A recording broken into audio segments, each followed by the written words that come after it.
Interviews abruptly canceled, angry and extreme outbursts about his critics, diatribes about everything from world leaders to sharks and fictional serial killers. 18 days to Election Day here in the United States, and concerns they are mounting about the mental acuity of the oldest presidential nominee in American history. And the red flags, they are being raised not just by the media or by Democrats. Donald Trump's own allies, they are now worried about his ability to stay on track. The New York Times reporting, quote, at a time when his opponent, Vice President Kamala Harris, has stepped up her attacks on him as unstable, Mr. Trump has struggled to publicly hone his message by veering off script and ramping up personal attacks on Ms. Harris that allies have urged him to rein in. Veering off script? Well, that may be an understatement. This, what you are about to watch, just from the past week. Should Google be broken up? I just haven't gotten over something the Justice Department did yesterday, where Virginia cleaned up its voter rolls and got rid of thousands and thousands of bad votes, and the Justice Department sued them that they should be allowed to put those bad votes and illegal votes back in and let the people vote. So I haven't gotten over that. A lot of people have seen that. They can't even believe it. The question is about Google, President Trump. If my guys can hear me, two things. Put up the chart, my favorite chart. My all-time favorite chart. And let's listen to Pavarotti sing Ave Maria. Because Biden was obviously cognitively impaired. She should have reported him, because that puts our nation in danger. We've never been so close to being in World War III than we are right now. And don't kid yourself. We have an election coming up, but we still have like 3.5 months left. And it's a long time in a nuclear world.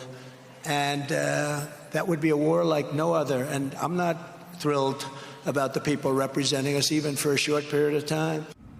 The election was 3.5 weeks away, not months, when he said that. And if the endless series of non sequiturs, outbursts, nonsensical answers wasn't strange enough, Donald Trump has become downright flaky as the presidential campaign gets down to the wire. From Politico, quote, it's become something of a pattern. Trump is scheduled for an interview with a neutral media outlet. The date nears, and then things fall apart. It happened just this week to planned Trump sit-downs with NBC in Philadelphia and CNBC's Squawk Box. And that's on the heels of him backing out of a 60 Minutes episode earlier this month. According to Team Trump, their candidate is exhausted. More from Politico, quote, the Trump campaign had been in conversations for weeks with the Shade Room about a sit-down interview. The site, which draws an audience that is largely young and black, hosted an interview with Harris just last week. In a conversation earlier this week, when describing why an interview had not come together just yet, a Trump advisor told the Shade Room producers that Trump was, quote, exhausted and refusing some interviews, but that could change at any time. But not too tired for his favorite network and his favorite morning show. Here he is on Fox and Friends, where he had to say stuff like this. Well, Lincoln was probably a great president, although I've always said, why wasn't that settled? You know, I'm a guy that it doesn't make sense. We had a civil war. Well, half the country left before he got there. Yeah. But you'd almost say, like, why wasn't that? As an example, Ukraine would have never happened, and Russia, if I were president. The weave, you know.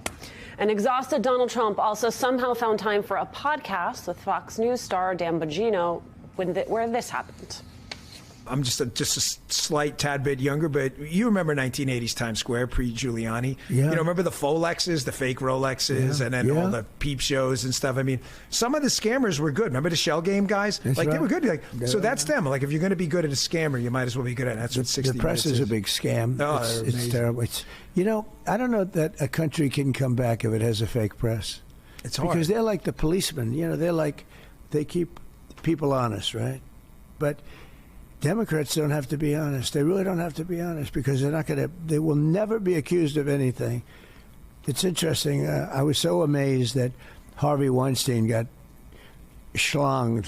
He got hit as hard as you can get hit, because he was sort of the king of the woke, right?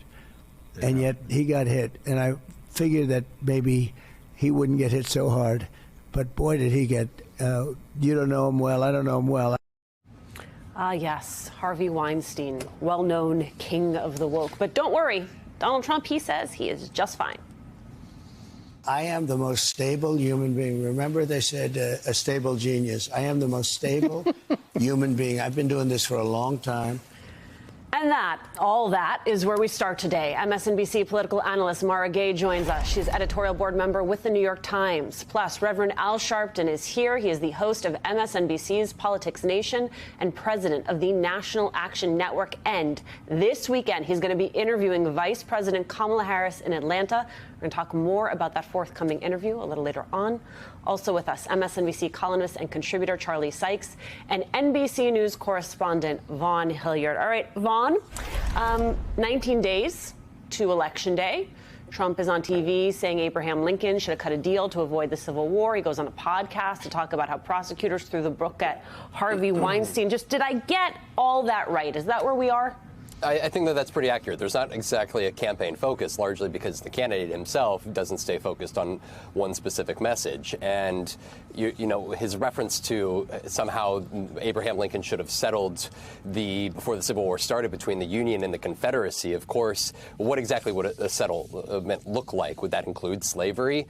The best effort was the Crittenden Compromise, which would have added a constitutional amendment that would have allowed the South to maintain slavery. And so Donald Trump, though, you know, also in the Fox and Friends appearance, he was talking about that Kamala Harris would supposedly ban cows and get rid of cows, which is just a misrepresentation of the Green New Deal. But this is where you see the Republican nominee just over 2 weeks out, despite sometimes the best efforts of his campaign to build events focused around immigration or the economy, their candidate has a much different tenor. And just to underscore, the media interviews that he decides to do are podcasts that are very friendly towards him, but also the likes of Fox and Friends, which we should note, that type of interview that played out this morning was a stark contrast to the one that the Vice President Harris did with Bret Baier just 48 hours ago.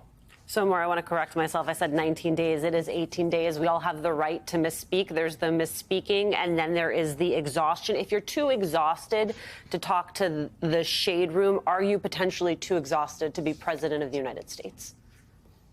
Ooh, well, right. I mean, what Vaughn is identifying here is it's not just an issue for the campaign that Donald Trump is veering off script.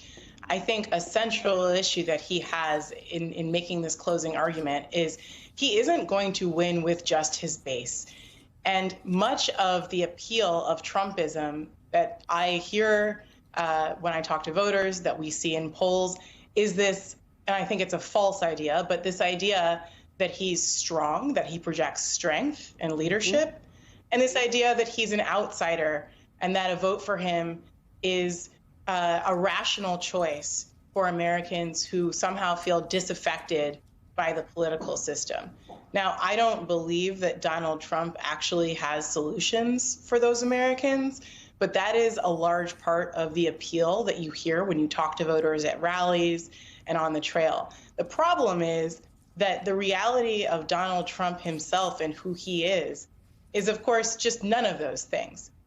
He's a threat to democracy. He has nothing to offer the American people other than more, grift for his own benefit in the next 4 years. And I think the more we hear from Donald Trump himself on the trail, the more obvious that becomes to voters. It's harder to really take seriously this notion that he would be a strong leader or that he somehow cares about Americans who feel like the political system hasn't served them when you actually listen to what he's saying. So he is really his own worst enemy on the campaign trail, which is not the closing argument that you need in a close race 18 days out from Election Day.